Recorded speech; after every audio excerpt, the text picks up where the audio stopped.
Merci. Alors, bonjour tout le monde. Merci d'être là.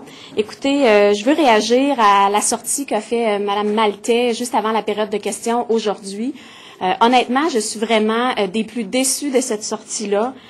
On s'attendait vraiment à plus. Alors pour moi, c'est vraiment carrément une autre déception. Et c'est carrément insultant, tout simplement, ce qu'elle vient de nous annoncer aujourd'hui. Depuis le 27 février, donc 41 jours qu'on la talonne, les organismes, le Conseil du statut de la femme, la Commission des droits, etc., j'en passe énormément. On s'entend tous pour dire que ce règlement-là n'a pas de sens et qu'elle devrait nous écouter et reculer. Donc, elle sent la soupe chaude, évidemment, Mme Maltais, là-dedans. Alors, elle nous arrive avec des aménagements qui, somme toute, sont cosmétiques seulement aujourd'hui dans ce qu'elle nous annonce, avant même la fin des consultations, en plus. Donc, je pense qu'elle essaie tout simplement de venir gagner du temps ici aujourd'hui. Il n'y a absolument rien de nouveau. C'est pour moi là, carrément une tentative de diversion. Alors, le fond est le même. Il y aura des coupures. Et en plus, à la réponse d'une question que j'ai posée à la période de questions, elle nous dit non, qu'elle renoncera pas au règlement, mais en plus qu'il n'y a pas de coupure à l'aide sociale. Donc, je m'excuse, mais le 20 millions, il y a vraiment un moins en avant. Donc, c'est pas ce que ça veut dire. On pourrait lui expliquer. Alors, c'est vraiment des coupures qui auront place. Et pour ça, on peut pas le cacher, là.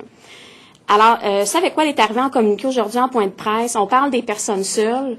C'est un dossier que le Parti libéral du Québec avait déjà commencé à regarder, s'y attardait déjà. Il a été reconnu qu'on a fait énormément pour les familles au cours des 10 dernières années suite à la mise en place de la nouvelle loi sur la pauvreté. Et donc, c'était le prochain plan d'action. Alors, et dans ce même communiqué-là, Mme Maltais nous mentionne que elle cite en fait Alain Noël pour dire qu'on pourrait par exemple accomplir pour les personnes seules ce qui a été fait pour les familles au Québec. Si elle avait lu juste un petit peu plus la recommandation de M. Noël, c'est justement d'aller de l'avant avec le même type de mesures qui ont été mises en place pour les familles au Québec. Alors, on ne les a pas coupées, on a majoré les montants qu'ils recevaient pour les enfants, pour les familles. Alors, c'est vraiment aberrant tout ça. Aujourd'hui, c'est vraiment de la poudre aux yeux. On essaie de calmer le jeu tout simplement. Alors, comme je disais tout à l'heure, Mme Maltais, ce qu'elle nous a proposé, c'est un plat carrément indigeste. Et là, ce qu'elle fait aujourd'hui avec son point de presse, c'est tout simplement nous obliger à le manger avec encore plus des petites bouchées. C'est vraiment insultant, comme je disais tout à l'heure. Ma demande, là, elle est simple et claire. On demande tout simplement à Mme Maltais et au gouvernement péquiste de retirer son projet de règlement et de renoncer à ses coupures.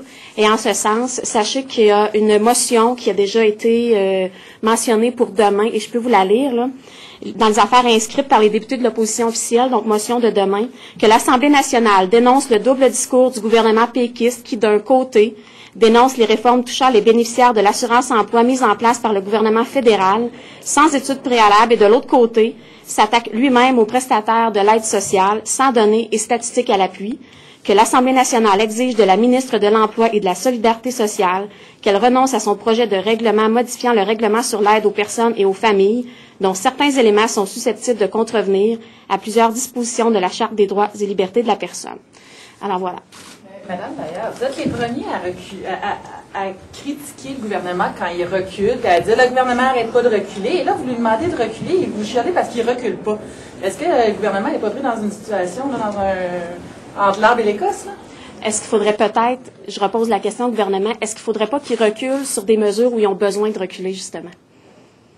Vous n'êtes pas satisfaite quand même des assouplissements qui ont été annoncés aujourd'hui, entre autres la ministre qui dit pour les gens qui ont déjà entre 55 et 58 ans, on va considérer que c'est un droit acquis pour eux.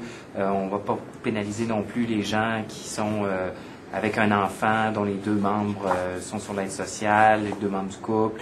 Vous voyez pas là quand même des signes de progrès? Il n'y a rien de nouveau dans ces parties-là, là. Ce qui a changé, ce sont des dates par rapport aux couples sans enfants. Au lieu d'être coupés au 1er juin, ils vont l'être au 30 septembre. Par rapport aux 55 et 58 ans, elle l'avait déjà mentionné que les gens qui y étaient déjà, ça allait être un droit acquis.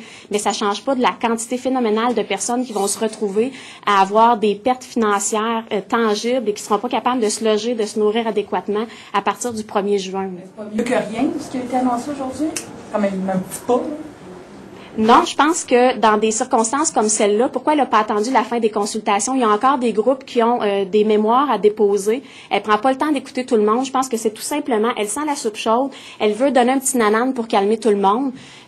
je pense qu'elle devrait se rasseoir, analyser ces choses comme ça, prendre le temps de regarder quels sont les chiffres, quelles sont les mesures qu'on veut mettre en place. S'il y a quelque chose à faire avec les personnes seules, pourquoi elle l'a pas analysé au tout départ avec les mesures qu'elle allait mettre en place dans son fameux règlement qu'elle nous a servi en cachette.